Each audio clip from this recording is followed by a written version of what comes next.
এই কাজল, মাছের পেটিটা তোর দাদা ভাইয়ের জন্য রাখিস কিন্তু। ও আবার কাঁটা বেছে পিঠের মাছ খেতে পারে না। বাহ, চমৎকার! প্রথমে মা বলে গেল বাবার জন্য পেটির মাছ রাখতে, তারপর তুমি দিদি। বলি, আমার স্বামীটি কি বানের জলে ভেসে এসেছে নাকি শুনি? এই কাজল, তোর মেজো ভাসুরের জন্য কিন্তু পেটির মাছ রাখবি, আর আমার জন্য বড় দেখে মাছের চাকা।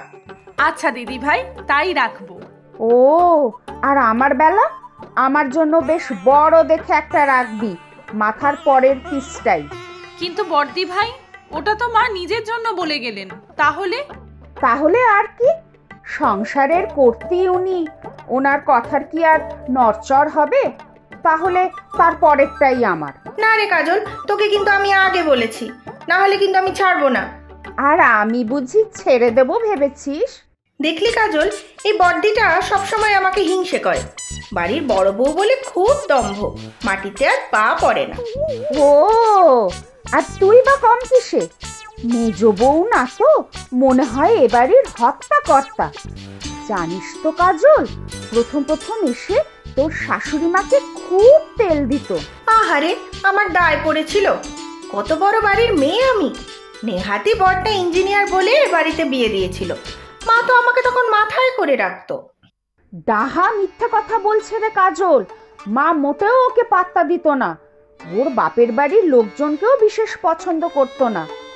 একবার তো সেই বাপের বাড়ি যাওয়া নিয়ে মার সাথে ওর কি ঝামেলা কি ঝামেলা। ওসব সংসারে হতেই থাকে। তোমাকে কম খোটা দিত মা? অলস অকর্মণ্য কি না বলতো তোমায়। ওসব কথা ছাড়ো তোমরা, এই নাও চা খাও।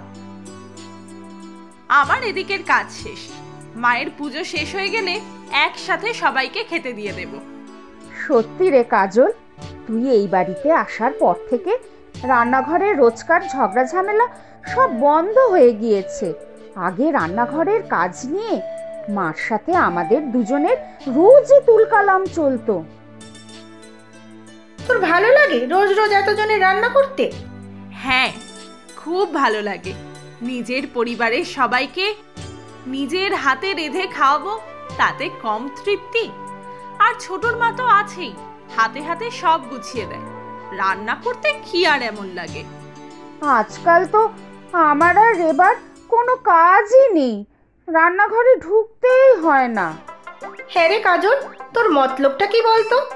কোনো গোপন ফোন দিয়ে আসছিস না তো? শাশুড়িকে হাত করে আমাদের এই বাড়ি থেকে বিদায় করে দেওয়ার মতলব নেই তো? হ্যাঁ? তুমিও না মেজদি ভাই, মাথায় তোমার বুদ্ধিও গজায় বটে। যাও যাও, সবাই স্নান করে নাও। আজ তো রবিবার, আজ সবাই মিলে দুপুরে একসাথে খাবো। আমিও যাই, চট করে স্নানটা করে আসি। কি ম্যাডাম, রান্নাঘরের কাজ মিটলো? হ্যাঁ, আমি যাচ্ছি স্নানে, তুমি রেডি হও। আজ কিন্তু সবাই একসাথে খাবো। বাবারে বাবা, আগে এই সংসারে মায়ের কথা চলতো, আর এখন দেখি তোমার। মোটেও নয়, ছুটির দিনেও যদি একসাথে সবাই মিলে একটু গল্পগুজব না হয়, তাহলে কি ভালো লাগে নাকি? কিন্তু তুমি যা খাচ্ছো, শরীর ঠিক থাকবে তো? আমার জন্য তোমাকে এত চিন্তা করতে হবে না, আমি সব দিক সামলে নেব। আজ কি কি রান্না করলে বলো তো, সেই অনুযায়ী তো খিদেটা বাড়াতে হবে। সে অনেক কিছু। আচ্ছা শোনো না, তুমি আজ মাছের লেজাটা খেয়ে নিও। ঠিক বুঝেছি, ভালো পিসগুলোর বুঝি অগ্রিম বায়না হয়ে গিয়েছে। আর তোমার আর আমার কপালে মাথা আর লেজা, কি তাই তো? হ্যাঁ রে বাবা, হ্যাঁ, মাছ হলেই হলো, তাতে আবার লেজা কি আর মাথা কি? আচ্ছা দেখি, এইভাবে স্যাক্রিফাইস করে তোমার কতদিন চলে। তুমি আর বাজে বকো না তো, আমি ঢুকলাম স্নানে। সত্যি, এমন মেয়ে আমি দুটি দেখিনি। শোনো গো গিন্নি, আমাদের ছোট বৌমাটিকে একটু আগলে রেখো। ভারী সরল মনের মেয়ে, সবাইকেই সাথে নিয়ে মিলেমিশে থাকতে চায়। সে তো জানি, কিন্তু এত সরল মনের সুযোগটা তো অন্যরা নিচ্ছে। দুই বৌমা তো এখন গায়ে হাওয়া লাগিয়ে ঘুরে বেড়াচ্ছে। আর দেখো, ছোট বৌমা এখন আমাকেও বিশেষ কিছু কাজই করতে দেয় না। সেটাই তো চিন্তা হয়।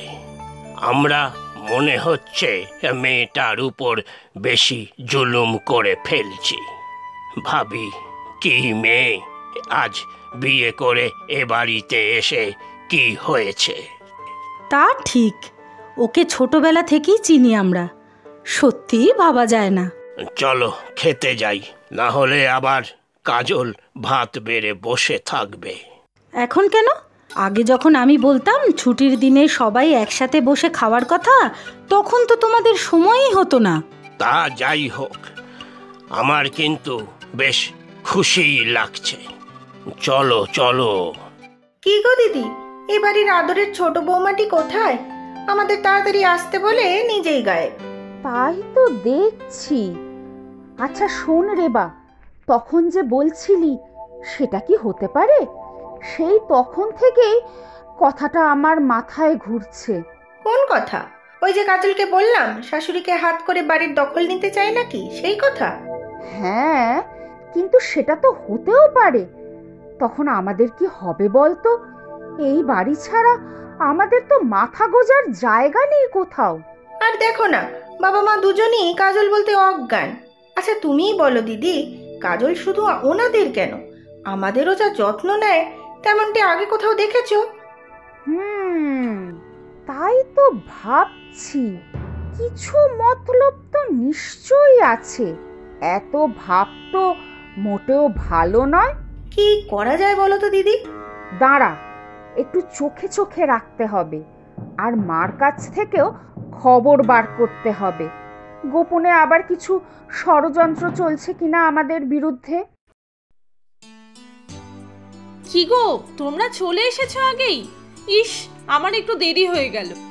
সে যতই আমরা আগে আসি, তুই না এলে যে কেউ খেতে বসবে না তা কি আর জানিস না? এখন তো তোর কথাতেই এই সংসার চলে কাজল। মায়ের চোখের মনি তুই। হুম, ওসব কিছুই না। বিয়ের আগে তো এত রান্না বান্না করিনি কিছুই। যা শিখেছি এই বাড়িতে এসে তোমাদের থেকেই তো শিখেছি।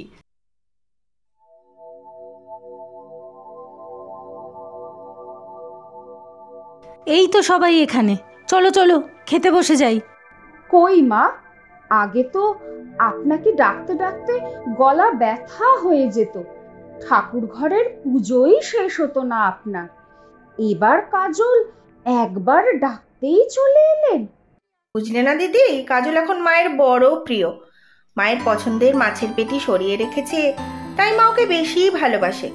আমরা তো সব পুরনো হয়ে গেছি। এই তোমাদের দোষ। বড় বৌমা, মেজ বৌমা, বড় মুখ তোমাদের, সব সময় ঠেস দেওয়া কথা। ওসব থাক মা, খেতে বসে পড়ুন দেখি তো সবাই। ও দিদি ভাই, তোমরাও বসো। তোমাদের জন্য তোমাদের পছন্দের মাছের পিস আমি সব আলাদা করে রেখেছি, বুঝলে? আমি বাবার দাদাদের ডাকছি।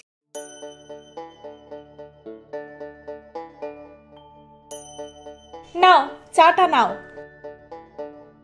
একটু পেঁয়াজি আর বেগুনি ভাজবো। বড়দি ভাই মেসি ভাই দুজনেই খুব ভালো খায়। সত্যি তোমাকে দেখে অবাক হয়ে যায়। তোমার কি এতটুকু ক্লান্তি নেই? রোজ নাইট ডিউটি করে এসে সকালে কে কী খাবে তাই নিয়েই রান্নাঘরে কাটিয়ে দাও। ছুটির দিনেও তাই। বিকেলটা তো একটু বিশ্রাম করতে পারো। আমার কষ্ট হয় না গো। আমার কাজটাকেও আমি যেমন ভালোবাসি, আমার সংসারটাকেও আমি তেমনি ভালোবাসি। আগলে রাখতে চাই সবাইকে। সে বুঝলাম, কিন্তু রান্নার দায়িত্ব তো বড় বৌদি মেজ বৌদিও নিতে পারে। তাহলে তো তোমার উপরে এত চাপ পড়ে না। আমি রান্না করি বলে বড়দি মেজদি একটু বিশ্রাম করতে পারে। বড়দির হাই প্রেশার, তার পক্ষে কি আগুনের ধারে এতক্ষণ দাঁড়িয়ে থাকা বা রান্না করা সম্ভব? মেজদির হাঁটু ব্যথা, সেও কি অতক্ষণ দাঁড়াতে পারে নাকি? এরপর বেশি অসুস্থ হয়ে পড়লে আমাকেই তো দেখতে হবে নাকি? সবার খেয়াল আছে, শুধু তুমি নিজের খেয়াল রাখতে ভুলে যাও। আমি আমার খেয়াল ঠিক রাখবো, বুঝলে? সংসারে সবাই আমার আপনজন, এদের যত্ন আমি করব না তো কে করবে? ঠিক আছে, এই স্যাক্রিফাইস কতদিন চলে দেখব। তোমার দরকারে কাউকে পাবে না, এই বলে দিলাম। রোজ তোমার এই এক কথা। চাটা তো জুড়িয়ে গেল, কড়াইতে তেল বসিয়ে এসেছি, তোমার সাথে কথা বলতে বলতে পুড়েই গেল বোধহয়। আর এক কাপ চা পাঠাচ্ছি তোমার জন্য, আমি গেলাম। বাবা, দুজনে একেবারে একসাথে? ব্যাপার কি? ব্যাপার আবার কি থাকবে মা, আপনার সাথে কি গল্প করতে আসতে পারি না? আপনি তো এখন আর ভালো করে কথাই বলেন না আমাদের সাথে। আরে বসো বসো, তোমরা দুজনেই তো সারাদিন ঘরে দরজা বন্ধ করে বসে থাকো, কথা বলবো কার সাথে? তা কি করব বলুন তো, কাজল আসার পর থেকে তো রান্নাঘরে ঢুকতেই হয় না। যাই কাজ করতে যাই দেখি আগে থেকেই সব করা। আগে সকাল থেকে রান্না বান্না বাজার হাট নিয়েই থাকতাম, এখন তো কাজলই সব করে ফেলে, কোনো কাজই তো করতে হয় না। সত্যি ছোট বৌমাকে যত দেখি অবাক হয়ে যাই, এ কদিনে একা হাতে সব কেমন সামলাচ্ছে।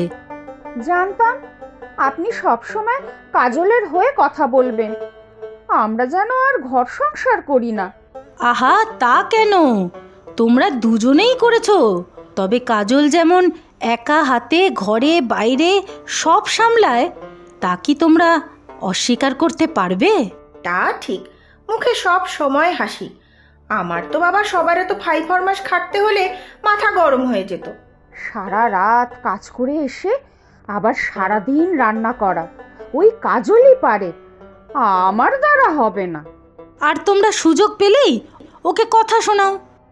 আমাদের সব সময় মনে হয় আপনি ওকে বেশি ভালোবাসেন তাই।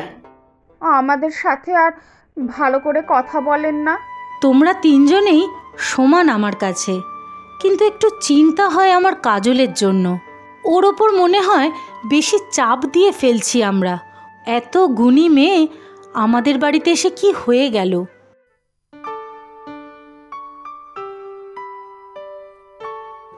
মা, কাল আমাকে সকাল 5টার মধ্যে বেরোতেই হবে, অফিসের কাজে বাইরে যাব। সে ঠিক আছে, কিন্তু অত সকালে যাবে কি করে? অফিসের গাড়ি একটা আসবে, আপনার ছোট ছেলেও তো কাজের জন্য বাইরে, না হলে ওই এয়ারপোর্টে পৌঁছে দিত। একা একা যাবে?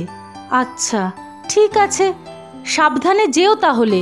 কাল আমি না থাকলে যে আপনাদের খুব অসুবিধা হবে, কিন্তু এই সেমিনারটা আমাকে অ্যাটেন্ড করতেই হবে। না না, ও ঠিক আছে, আমি সব সামলে নেব, কিন্তু তুমি সকালে কি খেয়ে যাবে বৌমা? ও চিন্তা করবেন না মা, আমি আমার জন্য একটা পাউরুটি সেকে মাখন দিয়ে খেয়ে নেব।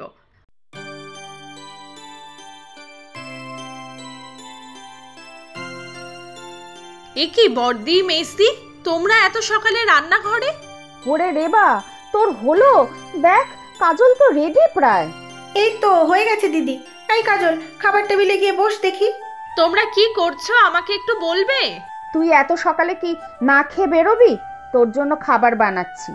আমার জন্য? এত সকালে তোমরা আমার জন্য এইসব করছো? হ্যাঁ রে, আমাদের ডাক্তার দিদি।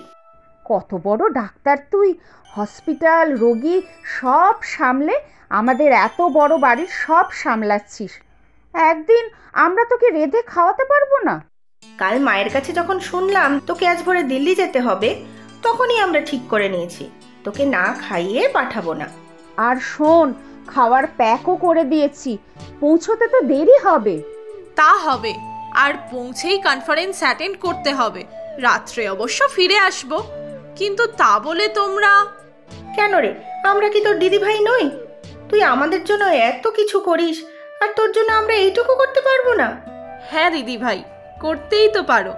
জানো, আমি ছোটবেলা থেকেই পড়াশোনা, গান বাজনা, ছবি আঁকা সব কিছুতেই ফার্স্ট।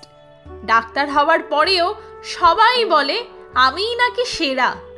কিন্তু আমার বাবার অনেক চিন্তা ছিল, বিয়ের পর শ্বশুরবাড়ি গিয়ে আমি সবার সাথে মানিয়ে নিতে পারবো কিনা। বাবারে বাবা, তুই মানিয়ে নিতে পারবি না তো আর কে পারবে? তুই সব কিছুতেই সেরা, আর আমাদের সংসারেও তুই সেরা, বুঝলি রে পাগলি? বাবা আজ বেঁচে থাকলে খুব খুশি হতো, জানো তো। আচ্ছা আমি আসি এখন, না হলে অনেক দেরি হয়ে যাবে। সকালের দিকে এয়ারপোর্টে অনেক ভিড় হয়। আর হ্যাঁ, আমি রাত্রে ফিরে আসব, তোমাদের রান্না করতে হবে না, কিন্তু আমি সবার জন্য খাবার নিয়ে আসব, ঠিক আছে? হ্যাঁ গো ডাক্তার দিদি, ঠিক আছে। প্রচুর সঠিক উত্তরদাতাদের মধ্যে থেকে আমরা বেছে নিয়েছি 10 জনের নাম। গল্পের নাম বাবলু। নামগুলি হলো নাবিলা ইসলাম রাইসা, ঢাকা সাভার, বাংলাদেশ থেকে। সায়ন আদিত্য চৌধুরী উদয়পুর ত্রিপুরা থেকে, রোকসানা আক্তার টঙ্গী গাজীপুর ঢাকা বাংলাদেশ থেকে, প্রিয়া ঢাকা বাংলাদেশ থেকে, শিবানী চক্রবর্তী দুবরাজপুর পশ্চিমবঙ্গ থেকে, রিমি ও মিমি দাস মাঝদিয়া মদনপুর নদিয়া পশ্চিমবঙ্গ থেকে, অনন্যা দেবকথা সিলেট বাংলাদেশ থেকে, কল্যাণ শাসমল কাকদ্বীপ পশ্চিমবঙ্গ থেকে, সহেলি পাঁজা হাওড়া পশ্চিমবঙ্গ থেকে, লিপিকা পাল ধনিয়াখালী হুগলি পশ্চিমবঙ্গ থেকে। আজকের প্রশ্ন, কাজল কি চাকরি করত? তোমরা প্রশ্নের উত্তরের সাথে নিজের নাম আর কোথায় থাকো সেটাও লিখে জানাবে কিন্তু।